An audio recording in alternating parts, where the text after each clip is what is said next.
Welcome to Kahani Bar. Kahani Bar brings you a cocktail of stories in English and in Hindustani. I am Payal, and today I bring to you a story by O. Henry, a famous American short stories writer who romanticized the lives of ordinary people, particularly those in New York.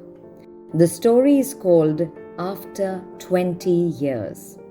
The policeman on the beat moved up the avenue impressively. The impressiveness was habitual and not for show, for spectators were few. The time was barely 10 o'clock at night, but chilly gusts of wind with a taste of rain in them had de-peopled the streets. Trying doors as he went, twirling his club with many intricate and artful movements, turning now and then to cast his watchful eye down the Pacific thoroughfare, the officer with his stalwart form and slight swagger made a fine picture of a guardian of the peace. The vicinity was one that kept early hours. Now and then you might see the lights of cigar store or of all-night lunch counter, but the majority of the doors belonged to business places that had long since been closed. When about midway of a certain block, the policeman suddenly slowed his walk.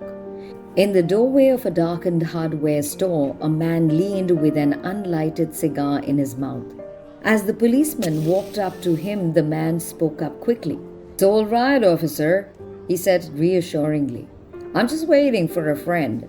It's an appointment made 20 years ago. Sounds a little funny, doesn't it?" "Not at all," said the policeman. "How long have you been waiting?" "About 20 minutes. "Then it makes little difference," said the policeman. "Unless you want to explain. I'd like to make the acquaintance of your friend." "When was the appointment made?" "Exactly 20 years ago tonight," said the man. "It was here in front of this store. It was a restaurant then." "What was the appointment about?" asked the policeman. "Well, I'll explain if you'd like, to make sure it's straight. About 20 years ago, there was a chap named Jimmy Wells and me, and just two fellows who were thick as thieves. We got along in New York like a house on fire. I was 18 and Jimmy was 20. The night we dined here was the last night for me in New York. I was going to the West to make my fortune. You couldn't have dragged Jimmy out of New York. He thought it was the only place on earth. Well, we agreed that night that we'd meet here again exactly 20 years from that date and time, no matter what our conditions might be or from what distance we'd have to come. We figured that in 20 years, each of us ought to have our destiny worked out and our fortunes made, whatever they were going to be." "It sounds pretty interesting," said the policeman. "Rather a long time between meets, though, it seems to me. Haven't you heard from your friend since you left?" "Well, yes, for a time we corresponded," said the other. "But after a year or two, we lost track of each other. You see, the West is a pretty big proposition. Kept hustling around over it pretty lively. But I know Jimmy will meet me here if he's alive. He always was the truest, staunchest old chap in the world. He'll never forget. I came 1,000 miles to stand in this door tonight, and it's worth it if my old partner turns up." The waiting man pulled out a handsome watch, the lids of it set with small diamonds. 3 minutes to 10, he announced. "It was exactly 10 o'clock when we parted here at the restaurant door." "Did pretty well out west, didn't you?" asked the policeman. "But I hope Jimmy has done half as well. He was a kind of a plotter, though, good fellow as he was. I've had to compete with some of the sharpest wits going to get my pile. A man gets into a groove in New York, it takes the West to put a razor edge on him." The policeman twirled his club and took a step or two. "I'll be on my way. Hope your friend comes around all right. Going to call time on him sharp?" "I should say not," said the other. I'll give him half an hour at least. If Jimmy is alive on Earth, he'd be here by that time. So long, officer." "Good night, sir," said the policeman, passing on along his beat, trying doors as he went.